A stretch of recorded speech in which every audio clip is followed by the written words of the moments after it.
everyone, welcome to Rebels Deconstructed Podcast. My name is Flavia and I will be your host for today. I'm here with Bianca, my colleague. Hi Bianca. Hello. Bianca, first of all, how are you? Very good, Flavia. I'm glad to finally drink my afternoon coffee. It's a bit late for me, and when I have a delay in my coffee, I'm a bit, I'm like sleepwalking in the office and just coming to everybody, hey, do you want to take a break? Do you want to take a break? So yeah, I'm happy I'm finally having my coffee. How are you? Nice, thank you. So you're the break promoter. Yeah, I'm the Michael Scott of my team.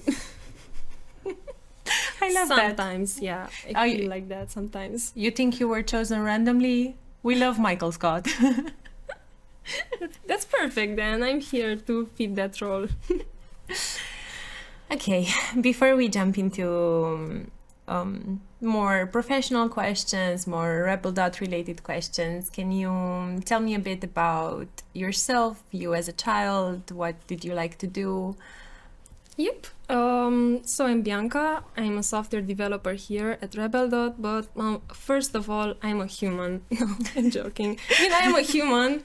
But what I really like doing in my free time, whenever I have a free day, is just getting into my car and just living, visiting places, hiking. Around Cluj-Napoca? Around Cluj or even further, because I'm from Ploiești. So we have all the nice places, all the mountains there. We have all the traffic on Prahova Valley, and I just love sitting for 2 or 3 hours in my car in Bușteni, just admiring the landscapes. The landscape, because it's only one, but it's many mountains, yeah. But lately I've been traveling a lot, and it's very liberating to live in a city like Cluj-Napoca, which is very, very, very busy and more crowded. And then you get into nature and it's only the birds. And then there's me who's like, hey, listen to the silence. Listen to the birds. No, listen. So yeah, I really enjoy going there, especially if I go with some people that I'm really comfortable with. Then you don't feel the need to just keep talking when you want to just listen to the birds. And as a child, I guess I've always been kind of a rebel. Like, unironically, because I was always a very good kid. I always had good grades and everything, but I didn't like following some rules that didn't make sense to me. So I would get into some kind of troubles when a teacher would ask me to do something, and then you were supposed to look down and, okay, yes, I will. And then I were like, why? But why? That doesn't make sense. And I know I have annoyed many people in my life. And those teachers could not, they were not able to tame me. I'm still like that. I still talk like that. And that little kid who didn't like rules is still there. I follow the rules, but I don't like them. And when I can change the rules, let's say, I love doing that. There's a lot to unpack here. So first of all, I'm gonna circle back a bit to the mountains. Okay. So you're more of a mountain girl than a seaside girl, maybe? Yes, for sure. And did this passion is something that you found recently or in your teenage years? Recently I've started going on more and more hikes, but I always felt drawn to the mountains because my parents, they were alpinists when they were young. Yeah, and that's how they met each other. It's hanging. Yeah, hanging, but not on a mountain, but in a train. So the story is that they were on the same train and they had their luggage bags looked just the same. And my father, he had all this gear, his bag was very heavy, and my mother only had clothes because she didn't hang on to the mountains. And their first interaction was very sassy, as she wanted to pick up her bag. And he was like, no, that's my bag. And she was like, no, that's mine. And she tried picking it up, but of course she could not pick it up. That's how they met. Because it was heavier. It was very heavy. She could not move it. And she was like, okay. Yeah. Maybe I was wrong. Maybe I was wrong, but I'm not gonna admit that. yeah, I see where I got that from. But yeah, when I was a child, when I was in the 3rd grade, my parents, they bought me a guitar, because as they were going on mountains a lot, they had their guitars with them. They would sing campfires, contests, and everything. Nice. Yeah, and it was very beautiful to learn all the songs that they loved, the folk music that they played while they were on their trips, expeditions, whatever. And we would spend evenings playing the guitar, singing as a family. It was very cute. And more recently, I rediscovered this passion because my parents also happen to have started going on mountains a lot lately, way more than I do. My father is just crazy. He's insane. He drags my mother on all the peaks and on all the mountains. And when I go on hikes with them, I sometimes have to stop and sit down and laugh because she's so funny the way she keeps complaining. I just want to go to a mall. I'm a mall person. Why are you dragging me here? But then she gets to the flag, the peak, and she's happy. And She's happy again. yeah, she's happy again. But yeah, it's an amazing sensation when you finally get there, because I feel like that a lot. On recently we went to Vladasa Peak, and the beginning of the hike was very peaceful and nice. It was steep but pleasant, but there were so many flies. It was so annoying because I took a selfie and you can see the flies everywhere around me, and it started getting warmer and warmer, and it was so hot. I started sweating. It was very steep. There were all the flies. There were some people next to us who kept singing some football music.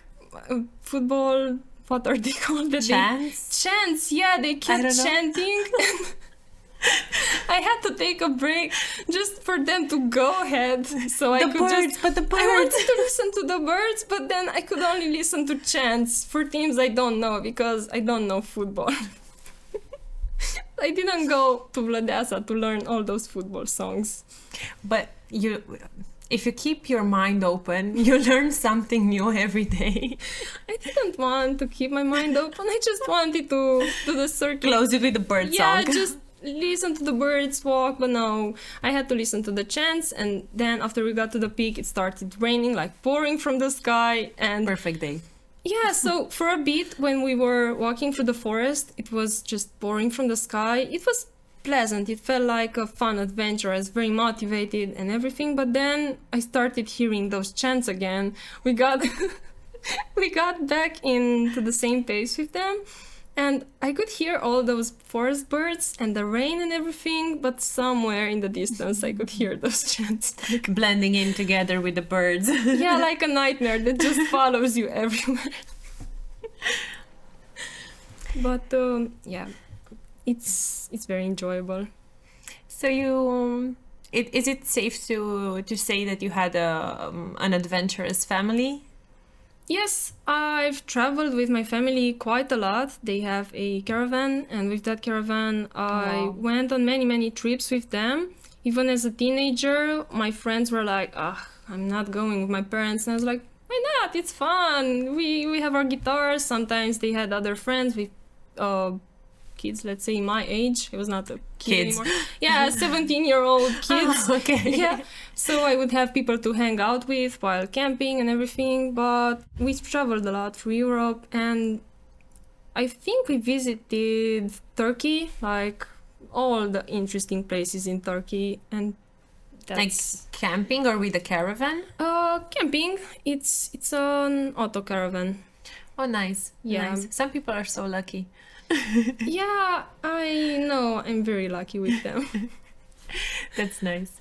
It's also nice that you felt like they're also your friends, people you can go out with, go traveling with, and not just. I was on the other side, like, oh no, mom, I'm too old for this.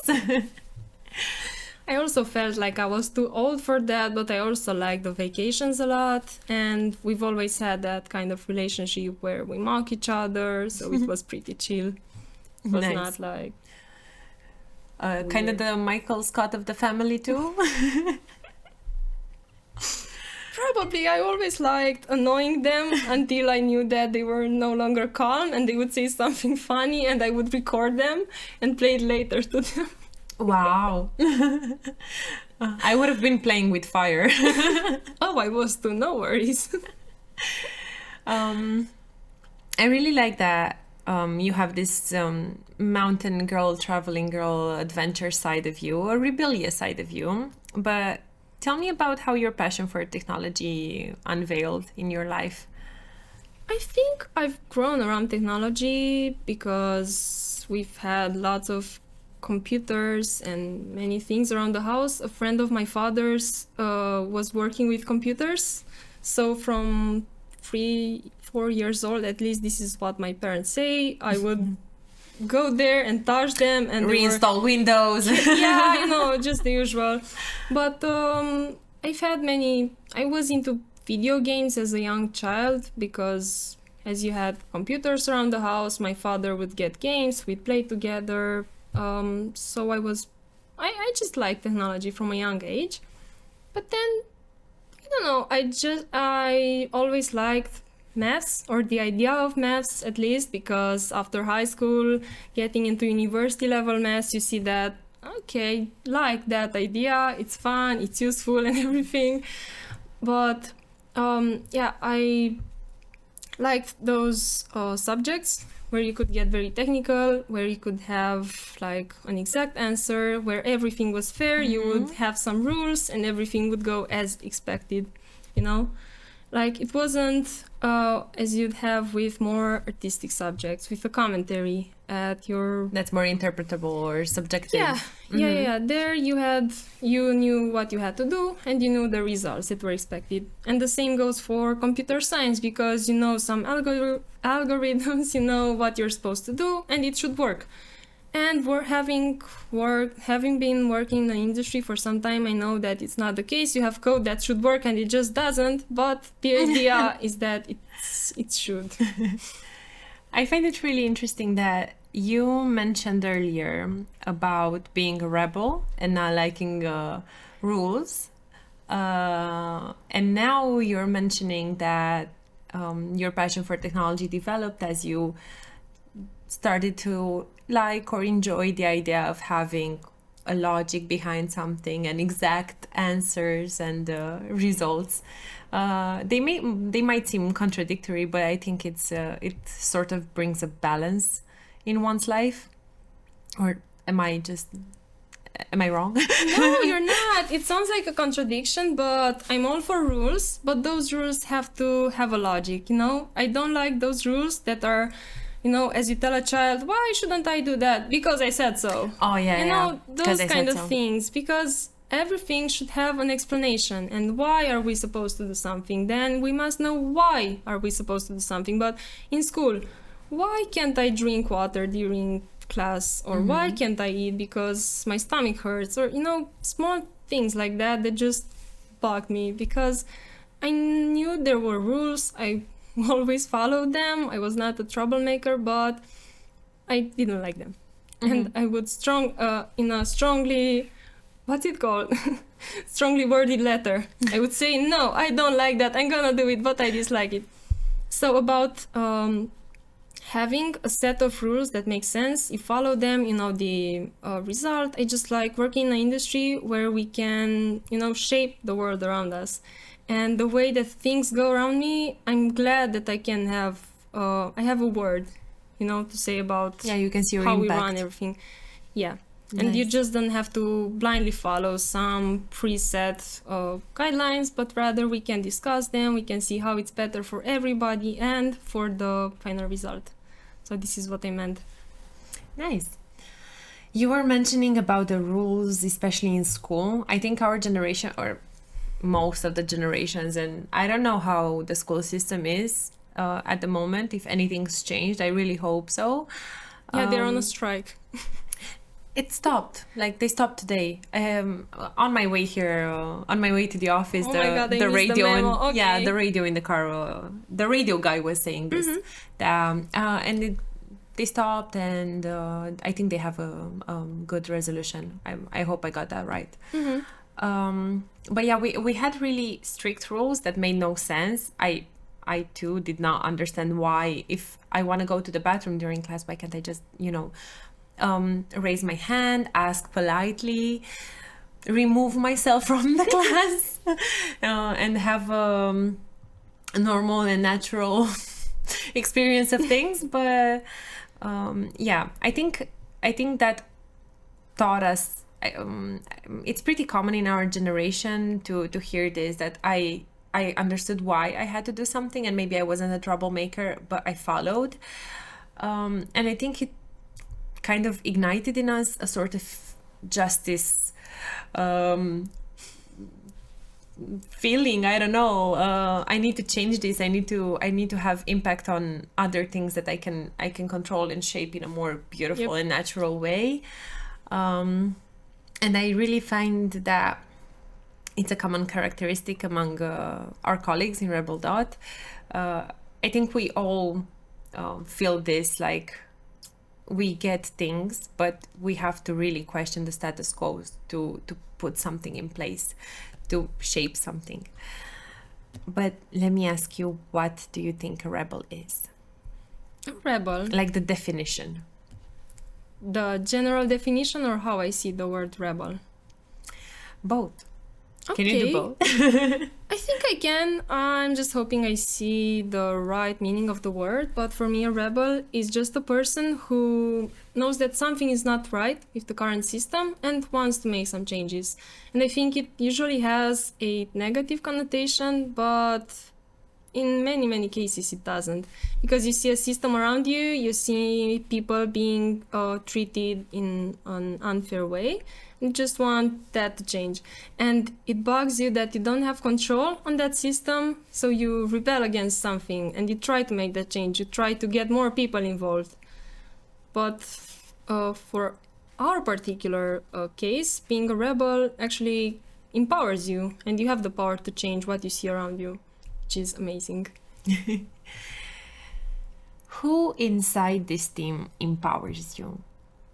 Inside RebelDot? Yeah. Or who you think had the most impact on your development since you joined? Or better, let's just tell the story of you joining RebelDot. Okay, so I joined RebelDot in 2020. It was after the lockdown. What were you doing before that? I was working as a native Android developer at another company. Okay. Worked there for 1 year. And then I was also pursuing my master's, and I had this subject where we were working with React. I did a bit and I liked it, but I didn't dig in too much. But I changed my LinkedIn bio to say I'm a mobile developer, Kotlin, Flutter, whatever I was doing back then. And the last sentence was, I'm also very passionate about React, and blah, blah, blah, what I said. And Juana reached out to me, and she was like, hey, I saw that you are passionate about React. Yeah, I'm passionate about the idea of React, but I don't really know React. And she came on to me with a React Native position.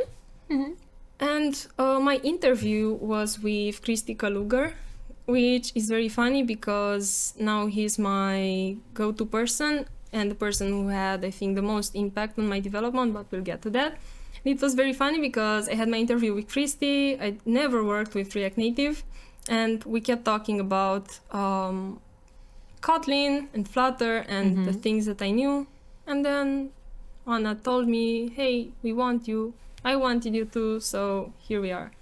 And nice. After joining RebelDot, I've had some changes, I would say, because for the first couple of weeks, I worked with Kristi on a native Android project. At the same time, I looked into React Native a bit, and then I got on a React Native project. At the same time, I was doing those two. But then we had an opportunity with a Flutter project for Chert Rescue. And you work for the app?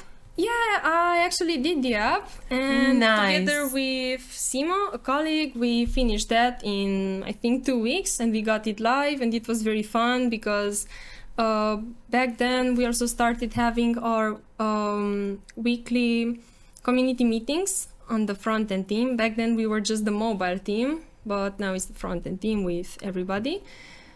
But then I got back on React Native. Can you tell us about, tell me and us, people watching, about Chert? I think it's a really great app. Funny enough, I wasn't in RebelDot team in 2020, but I saw the news about this app and I kept thinking to myself, wow, this is so awesome. These guys are so cool. Yeah, it was very nice to develop it because it was a simple app. We were supposed to get the exact location of that person. And Maybe start with what does the app do? Like, it's a rescue. Yes, how do you call it? So Chert is an organization that works with rescuing people who are let's say, on a mountain. They are off-roading, or maybe they fell with their car into a position where they cannot get out themselves. And you can contact them using the Chert Rescue app. We get the exact location of that person. You can also you can also add some free text. You can also add some pictures, and then it's sent to the Chert team, and somebody will reach out to you. Nice. And I think this was also a CSR project, something that we did for them, like in a partnership, to support them and not actually have the classic relationship of... Exactly. We just did it for them because I know that Tudi at least was very passionate about this initiative, and I knew that we were doing it for a very good cause, because you knew that that app was going to actually help people and have an impact on people's lives. So you were also having a purpose, which is very, very important. I love that. And we're going to circle back to the purpose part. Yep. Okay. Thank you for the context. So go ahead and you were telling me about how you started in RebelDot and how you started working with Kristika Luger, then with Simo on the Chert Rescue app. And after that, how did things... So at the time, my lead was Andrei Bolag, which was one of the first people to really, really empower me in my career, because he was very supportive of what I was doing there. And sometimes I felt like I was moving too slowly. I knew that technically I had a long way to go. It was a bit frustrating changing stacks after 1 year, because you don't really start from scratch after switching a technology, but it's still frustrating because you know how you would do that in another technology, and now you're moving way slower than you were before. But Andrei said, no, you're fine, keep doing that, it's awesome. Then I did some things on the project, and he encouraged me to share them with the larger community. He encouraged me to... The React and React Native community? No, like the worldwide programmer community. Oh, okay. I mean, by writing an article on Medium. And that's how my first article on Medium was created. I wrote a simple article about how I fixed the shadows on a project that we were working on back then, but it was very annoying because we couldn't figure out what was the problem. And I spent some time, I figured it out, and Andrei was very proud, and he was like, hey, write an article. Okay.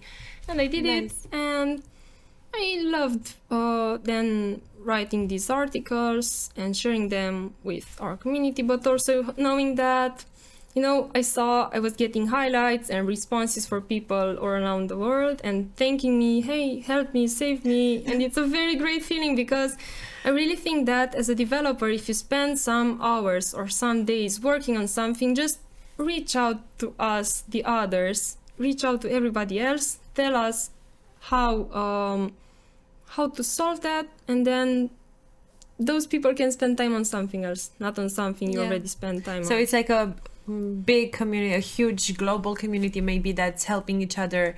Yeah, and this is what being a software developer is like, because we reach out to GitHub, we reach out to Stack Overflow, Medium. So when I do something that's trickier, I love giving back to the community the way that I helped myself by using other people's articles. Yeah.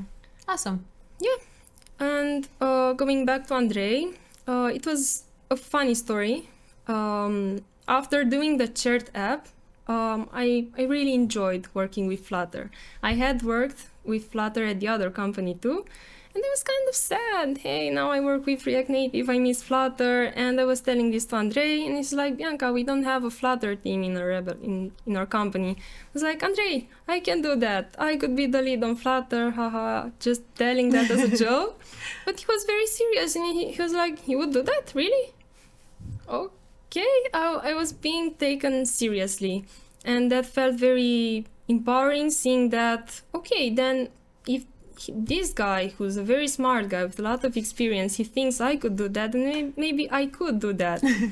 Yeah, and the next step was him empowering me to take the lead on the project we were working on together. I slowly took his responsibilities, and he helped me with my transition a lot. Because I was still a bit shy about going to the client, imposing... Doing demos? Yeah, no, I never had a problem with the demos. Okay. No, to be honest, in my first 2 or 3 weeks in the other company, I went to my lead, who was, back then. I was like, hey, I'd like to demo this functionality, which was the core functionality of the app. I didn't work on it, I wanted to demo it. And the PM was a bit skeptical, hey, are you sure? But the tech lead was like, yeah, let her do it. She's gonna be great. And it was great, come on. It was, no, but I mean, it was nice because if you know the product well, you're supposed to present it to those people, because your purpose and the client's purpose is the same. You want a great product. So you're there to show them that, okay, we love doing that, and this is what we did so far. So demos, those are not a problem.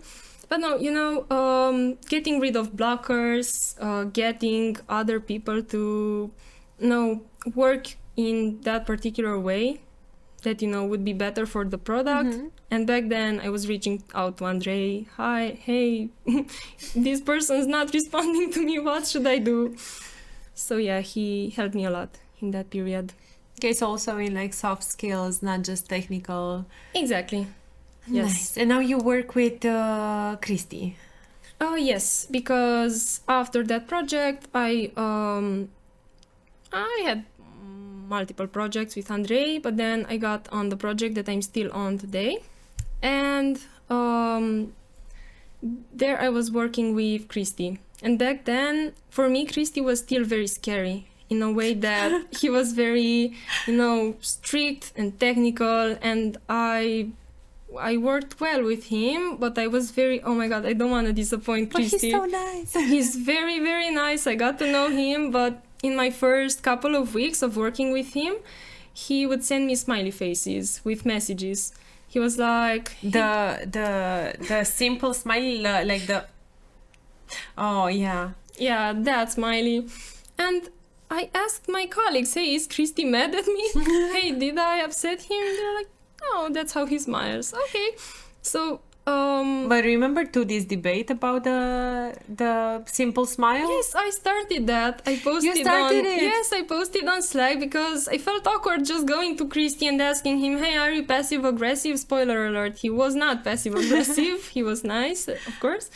So I went on to our Slack and I asked people, hey, how do you smile in a conversation? Do you use the normal way, the green or anything else, or do you use the passive aggressive smiley?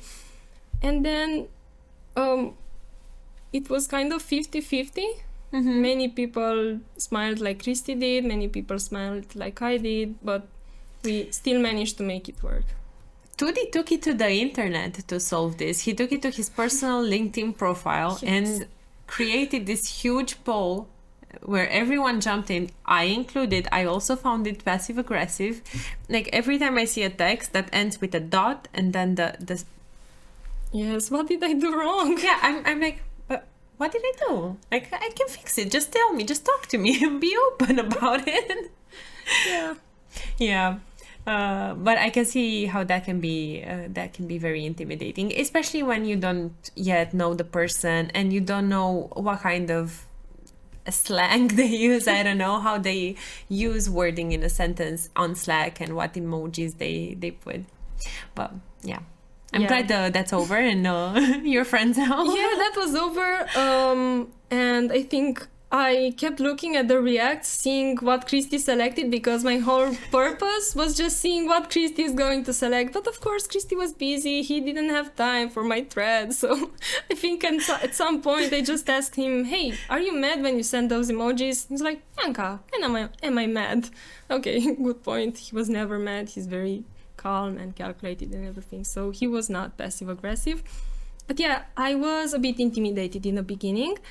But then, and this was because of multiple factors, one of which was picking up React for the first time. I had been only on React Native so far. But I had a great support system around me. I had Christy, and I liked the transition, and I liked getting to work with both React and React Native.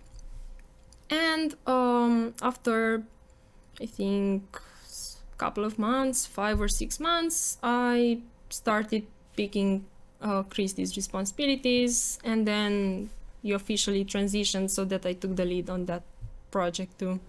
So nice. Yeah, he had and I always tell him this, that he and Andrei had the greatest impact on my career, just by being there for me, being empowering and believing in me.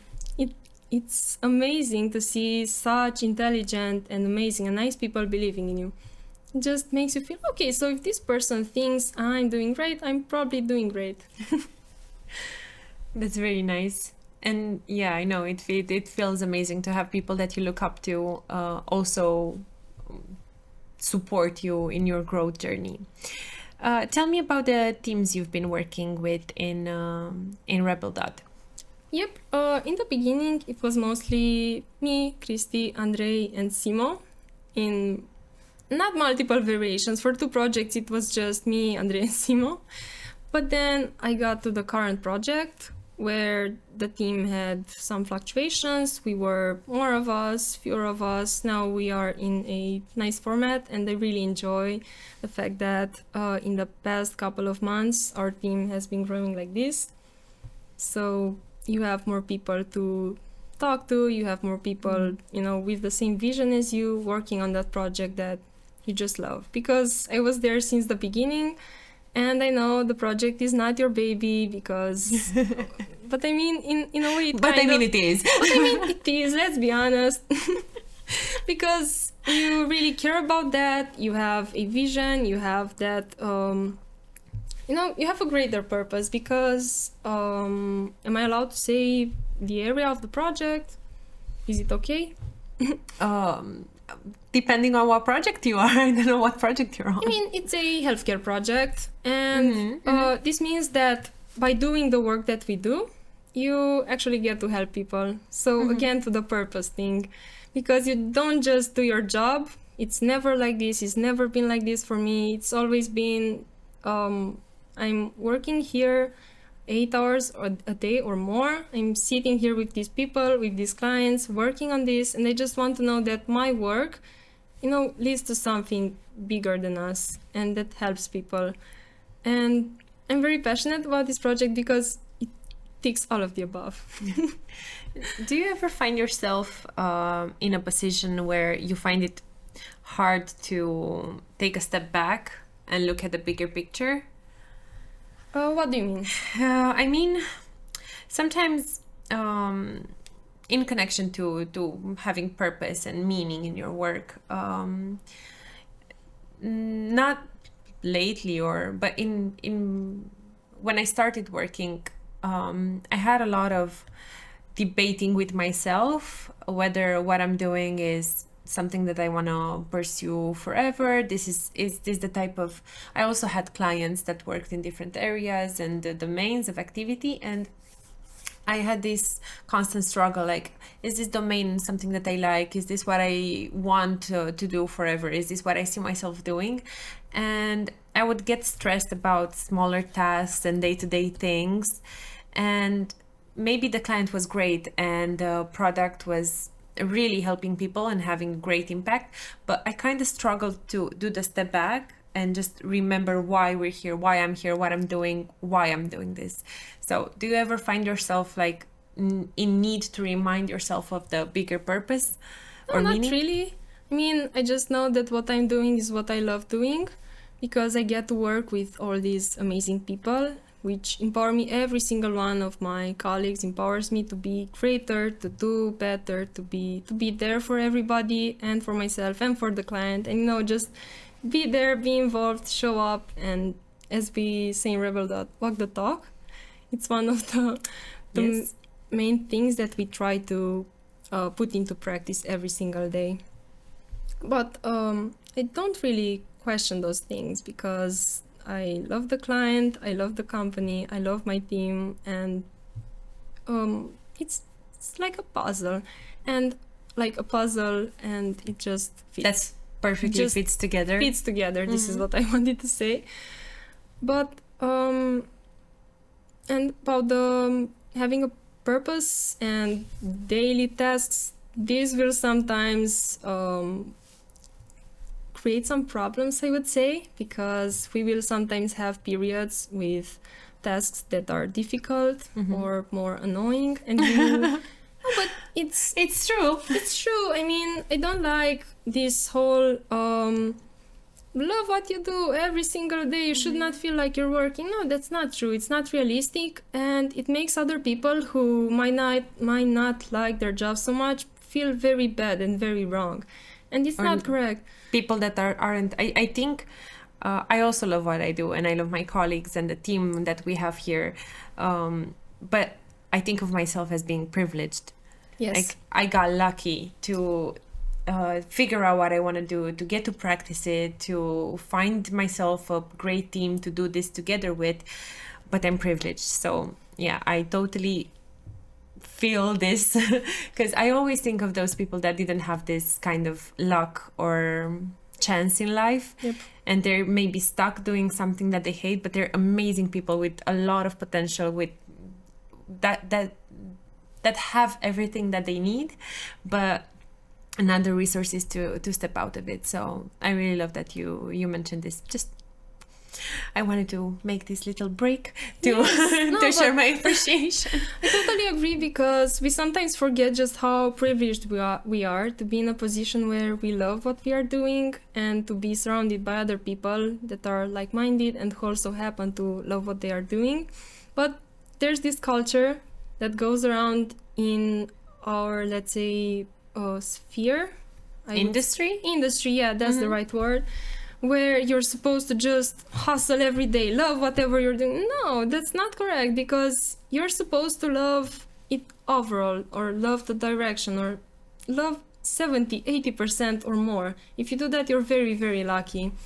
And you won't get to love every single task that you do, but you know that you do them for a reason, and that reason is what you want to do. You want to have a happy team, you want to have a happy client, you want to work on a product that serves for the greater good, and you might not like everything about what that involves, but you love what it leads to. you need the bad days to appreciate the good ones. Yes, Because I totally otherwise you wouldn't agree. have something to compare it with. You wouldn't know it's a good day unless you have had at least one bad one to compare it with. Yeah, I and totally agree. we also need to accept that some days we are a bit down, and some days we are very productive. And I don't like all that blaming that we get to do to ourselves. When you have a day when you are down, you feel unproductive, and then at the end of the day you feel like you wasted the whole day, you are a failure. It's not good. And I really don't like that in our industry we have many productivity gurus that make people feel like that. This is where I wanted to get. Like push yourself and work through it. I think the hustle culture is a general thing, though. I see it going around in all industries, but maybe it's worse in ours. I don't know. Whenever I hear some motivational speech about just work harder and do more and wake up at 5 a.m. and start your day. Just do yourself whatever feels right for you in that moment, in that day. Just do that. and don't push yourself. Yeah, you have to discover what works for you. You can read all the books, listen to all the podcasts, watch all the videos on YouTube from productivity gurus, but you just have to think, hey, what would fit for me? What would fit for my routine, for my health, first of all, because you sometimes get to neglect your health, and no, don't do that ever, because that's the most important thing. And if you're healthy, you can get to do anything that you want. As soon as your health is in danger, just stop, give yourself a break, take it easier, and allow yourself to be human, because we are not little robots that just work and don't need sleep and don't need love. No, we need all of those things, and we need balance. And we have all these tips for having a work-life balance. I mean, work is part of your life, so I don't know how you can balance those, because even in my free time I would think of some problems that we have on the project, some things that I could do to improve my team or whatever, and that goes into my life, because you just can't split them completely. It's not doable. I think it would be like having two personalities. Yes. My work me and my me. Yeah. Yeah, I agree. Exactly. I agree. But I think like everything else in life, it's important to have clear boundaries of what works for you and what doesn't. So if still thinking about how you can improve something is something that you do and you feel comfortable doing it, I think it's fine. If you impose on yourself to work, I don't know, to do overtime every day just to prove something, that's not okay. Yeah, so if you can't disconnect when you should disconnect, because it's one thing if I'm alone at home and I'm washing dishes maybe and I'm thinking of something work related, that's one thing. But if I'm spending time with my niece and I'm playing with her, she's very small, I'm playing with her and we're having a great family moment and I'm not there mentally, I think that's an issue. That's where something about my boundaries isn't straight. Yeah. And it's also a Sunday, not a work day. Yes, that's even worse, because I wanted to say that we take work at home with us, but since we started working at home, it's a very blurry line. You work from home? I mostly work from home, but I really love days when I come to the office and I get to be the Michael Scott that my team really loves, because I always joke that I bother them. Hey, are you working? Are you busy? Can I help you? Can we chat? Can we do something?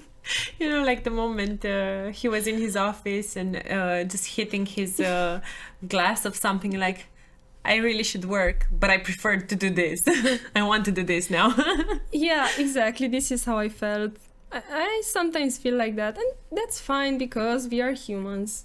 Yeah. Again. We need to socialize. We need to distress a bit. We need to spend...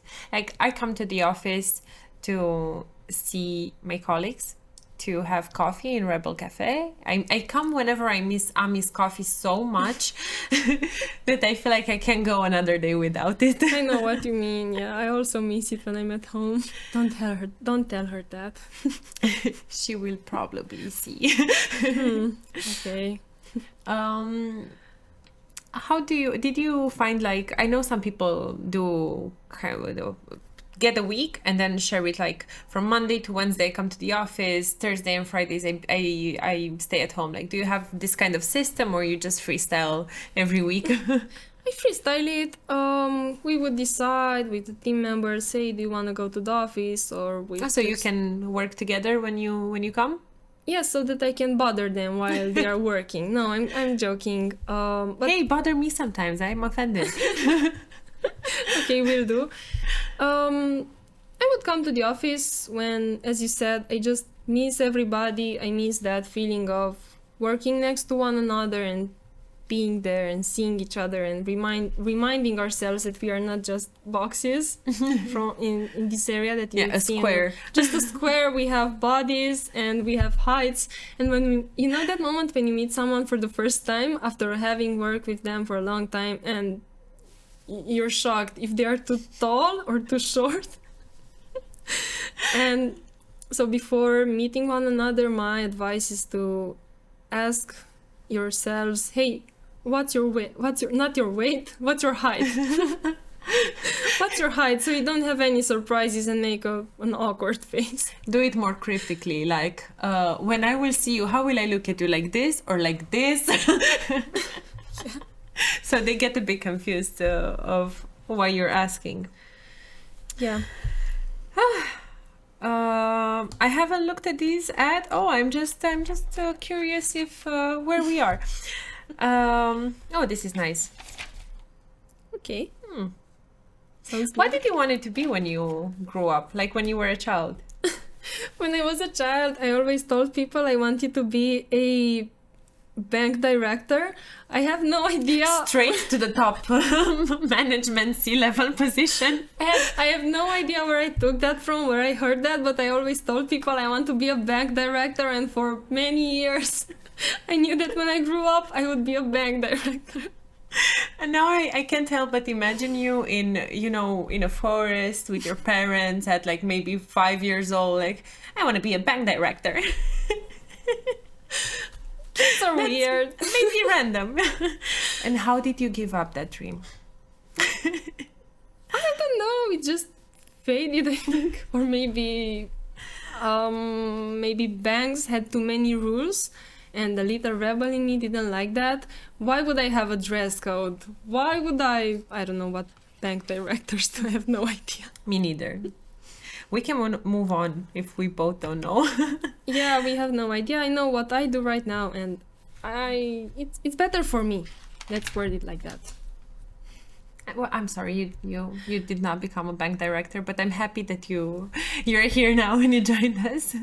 It suits you. Thank you. I hope it does. I wanted to also ask you about circling back to you transitioning from one state to another. What was the biggest challenge that you faced? Transitioning from what? Changing tech stacks or teams, or if a change that you went through was harder than the other.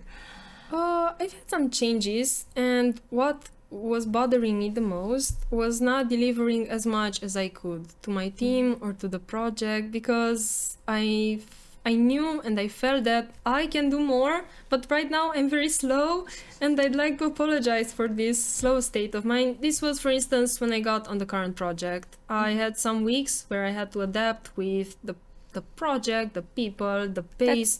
That's also natural. It happens. Yes, it's very natural, and you have to accept that. But as long as you have a support system, as I said, and I totally have had that, and I have it right now, you are going to get over it. But when you switch tech stacks, I think that's the biggest frustration that you would run into. Mm-hmm.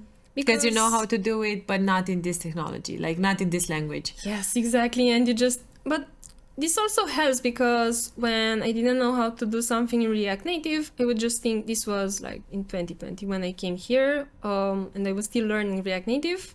I thought, how would I do it in Kotlin? And okay, it was easier, because if you know how to do it in one way, it will be easier to transition to the other way, and to get a grip of the concepts. You would think, so this is how it would go there. Oh, okay, this is how it goes here.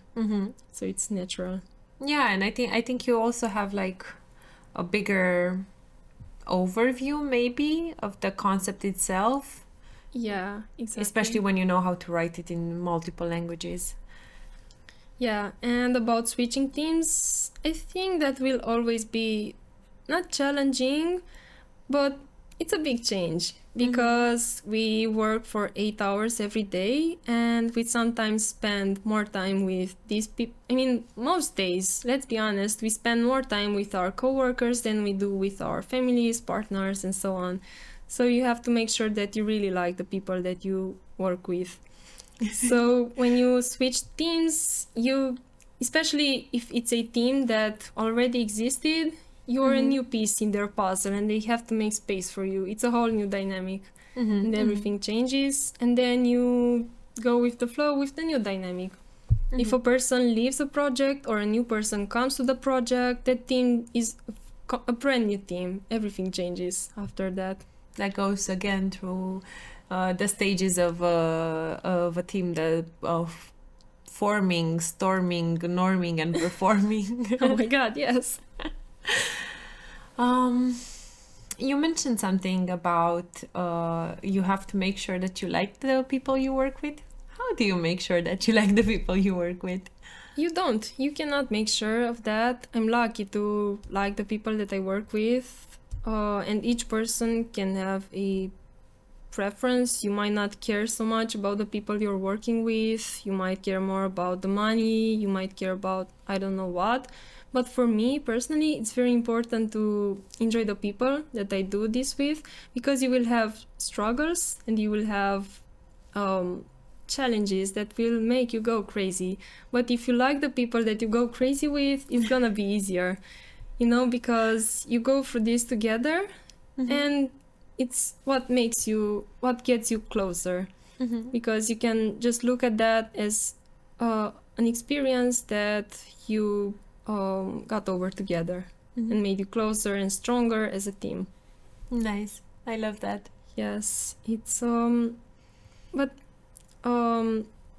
it is a challenge to create a good dynamic in a team. In my team personally, we are like-minded people. It's easy. I'm not sure how much they like the Michael Scott side of me. I'm hoping that they enjoy it. But we're gonna add that question, in the yearly review. Yes, especially satisfaction for me. survey. Yeah, We're just gonna put in there like, how much do you enjoy Bianca doing Michael Scott bits in the office? And we'll see. I'll come back to you with the results. Yes, please do. And I'm very curious to see the results. But in my team right now, I'm very lucky to work with some amazing people, but I'd like to also mention Mihaela, because I've had some situations I never had before. And this is when I would go to Mihaela, hey, can you talk to me? And she's always there for me. She's always there with very good ideas. Even if I just write to her on Instagram to vent, I finish that convo with an action plan and actual things I'm supposed to be doing. Nice. Like we'd start talking about something random, then I just vent a bit, but no. Let's see, what can we do? How can we solve it? So she's an amazing person, and she's a very big reason why, I don't know, we work together. Because she always says, hey, let's go to the office, let's have a barbecue, let's, encourages us to... The initiator. The initiator, yeah. Nice. Pushes the dynamic further. So you also have do a lot of activities with the people you work with, your team? Yes, we have some activities. We went karting this year, and I pushed Mihaela into the... What's it called? Like the side? The side of the track. Okay. That's made of something smooshy so you don't get hit, right? It was electric carts, and she just got into those. I asked like I know carts. Like, I know nothing about that. Yeah, you're an expert. I didn't know who I was talking to. Yeah, we went karting. It was very, very funny. We put pictures on Instagram, but each of us put a story or multiple of them, and then we just post those stories of each other. And I think if you followed all of us, you just have 50 stories, the same 10 pictures at each person. A slightly different angle. No, just the same one. Okay, the because same. Resharing? What the other people shared. I think we were very annoying, but no, we went to escape rooms, we went to get sushi, we had barbecues. Nice. It's nice. And we like having game nights here at the office, play board games, get pizza, talk. At some point, it was just us girls and Radu. And I think it was so annoying for Radu sometimes. We'd start talking about, I don't know, shampoo or whatever girls talk about. Skincare time. Skincare. And there was Radu. He was like, I use a 3-in-1. I don't care about this stuff. Don't mention it. He was taking notes, I'm sure. I bet he was. But now we have more guys on the team, so he's safe. The balance is restored. Yeah. Uh, Tell me about, we mentioned the balance, the work-life balance a lot, and we agreed that it's something that's integrated in our lives and not necessarily balanced with our lives. Do you think it's necessary to tackle mental health issues at the workspace? Yes, it definitely is, because people will feel a lot of pressure sometimes, especially if they don't communicate, maybe being afraid of past experiences where they said, hey, I'm feeling down, and maybe the response was not as it should have been. Maybe they will be afraid of saying, hey, I'm very, very tired, or I don't like what I'm doing, or I don't know, whatever. People should be comfortable reaching out to us and saying, hey, I have a problem, let's talk about it, and let's see what we can do.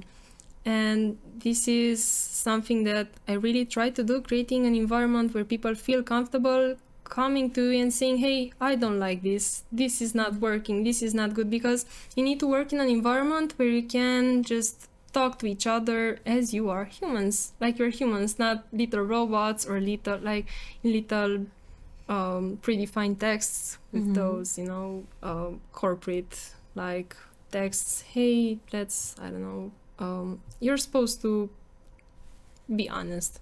And it's natural about exactly, and be very natural state. and admit that we have flaws, we are humans, we get tired, we get angry, and it's important to talk about mental health so that people know that they are supposed to take care of themselves and not forget about that part. So yes, it's I really like all the movements that I see lately. No well-being initiatives? Yes, all the well-being initiatives we have here in RebelDot, like encouraging everybody to go for walks. We had this challenge for 10,000 steps a day. How did you do in the challenge? I didn't I didn't have 10,000 steps for many days in May. Either. Yeah, no, I'm not ashamed of that. I'm just a bit... It's mildly infuriating for me that the challenge was in May, because I had my 1st of May vacation where I had tens of thousands of steps, but those didn't count because it was before the 1st of May. And then I had my 1st of June vacation until the 5th of June, when again I had tens of thousands of steps, but those didn't count because they were not in May. So maybe with those 2 vacations I would have got more steps, but I didn't. But it's very important to encourage people to move, to go out, to get coffee with each other. We have these blind dates where we are randomly assigned to a person that we don't necessarily work with day-to-day on a day-to-day basis, and you get to meet a new person, grab a coffee, like interact with someone you don't have an organic way of interacting with, because you cannot go to someone in the office, hey, how are you? It's creepy. It's yeah, weird. we're not all that extroverted. Yeah, and going on Slack and messaging someone randomly, it's even weird. There is someone I don't normally talk to messages me. I'm like, oh my god, what's up with that? I get it. I also enjoyed the initiatives. I was kind of I was bummed a bit that I couldn't participate in this year's blind dates, but I was excited about the walking month. I walked for a few days, and then I figured, wow, a whole month of 10K every day, that's a lot of steps.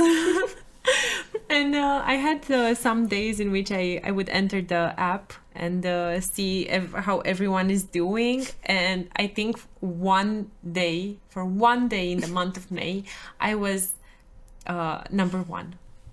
I was on vacation. Okay. So I was on vacation mode. I have to see everything. I have to check everything that I pre-Googled, like what to do in. It was a very good day. I was very proud, but then it just went back down. No, but there are many people who took it way more seriously than I did. For instance, my colleague Victoria, she really took it seriously. One night we went out, grabbed beers, and then I told her, hey, my boyfriend is picking me up with the car, like a normal person does at 12 a.m. And she was like, no, I'm gonna walk. I need to finish my steps. And I'm not saying that I discouraged her from walking, but I was like, sure you want to finish your steps for today. It's raining, it's cold. It's night. It's nighttime. Do you really? Yes, I'm gonna do it. She didn't do it. She caved. Yeah, Michael Scott got there, got into her head, and we got her safe at home. She was not that far away from home, but I don't know, man. It was very chilly outside. But many people took it way more seriously than I did, and I'm so proud of them. I think, well, for a lot of us, it also made us realize... For me, I'm just gonna speak for myself. It's better. I realized I thought I was doing a good amount of steps every day before this challenge, but and I also have the smart bracelet, and I can every day monitor somehow if I'm active enough. But I figured, okay, I'm just not walking enough. Maybe I go to the gym, but I'm still not walking enough. So it was really like a wake-up call. And since the challenge started, I'm slower at being on board with everything from day one, but I kind of feel like it's making a change in my habits. Yes. Yeah. But I get what you're saying. I also go to the gym, but then after a very good workout, I see that I have 1,000 steps. How is that possible? I've been here for 2 hours. Yeah. But I also have a watch that monitors everything that I do, and it just remembered this. That's the word. When I go out with my colleague, with Victoria, we always laugh that my stress is very, very high. So I would have a 60, 70 stress during the workday, and then seeing the hours where we were together, it's 90 or 100, and I have no idea why. So let me get this straight. Victoria is stressing you? Yes, I think she's stressing me out. Is this a confession time? I think this is a confession, and I hope she's listening to this. I told her to this before, but this is the official intervention. No, I'm just kidding, but I remember this. And I think it's very funny because we laugh a lot and she doesn't stress me, but I think that maybe from the laughing, I get the stress high. This is what I tell myself. I feel like I need to Google this, to see if this is something that happens to people. Yes. If not, maybe, I don't know, maybe you should get it checked. I'm kidding. I know, I'm also kidding. How do you de-stress after a hard day or a hard week or a hard period of time? Because sometimes they can go stretch a bit longer than just a week. If it's a weekend, it's easier because you can get into your car and go somewhere. And if it's a work day, I'll hang out with somebody, hang out with my boyfriend. Just right now I'm rewatching The Office for the taking notes and stuff. Yeah, seeing how else can I bother everybody at the office. And if it was that kind of day where you just feel so tired, you don't want to have a single thought inside your head, I will get on my couch and just watch 1 or 2 episodes. Then I feel empowered to go out and maybe take a walk. Taking a stupid walk for your stupid mental health. Yeah, or I would go to the gym. I started going to the gym in February, and I was very, very serious about it, but I think in 2 weeks I didn't go. And this is a confession. I'm not proud of that, and I will get back to the gym. We can start a support group for people that do this, because I also do this. I go to the gym for a week, and then I reward myself with a 2 weeks break, and then I start again. Yes. Bianca, I have one last question for you, and I really, really, really need you to be open-minded about it, serious about it. I'm not joking. This is very, very serious. I'm not. What did you think of the last season of The Office? I don't want to spoil things for our listeners who didn't watch the show, because... Okay, just tell it to me and we'll cut it. After a certain person leaves the show, let's just say that that person would be me in today's context, the show is very sad. And this is my way of saying that if I if I leave, it would be very sad. No, I don't know why I said that. To be honest, I don't remember the last season. Accurate description of it. Yes, because after the 5th or 6th season, it wasn't downhill. It was still nice, but it didn't have the same, the essence was gone, I would say. Yeah. What did you think of it? I was shocked. Okay, I really need to rewatch it. Because the essence was gone. I enjoyed it. I still watched almost all of it, but I kind of... One day I just found myself now not excitingly clicking on The Office like I used to. So that's when I realized, okay, so something changed. I knew what, obviously, but the impact was greater than I thought it will be. It's a very good analogy with what we said about the team dynamics. If a single person leaves that team, then where's the magic? Everything is changed and you have to adapt all over again. Yeah, well, I also think it's super important to be adaptable. It's important to have this skill and to be able to act like not like a chameleon, but just fit in the greater puzzle or make a way for yourself to fit. If there isn't a mark, maybe you draw one first and then you put yourself in. Yes, that's a good thought.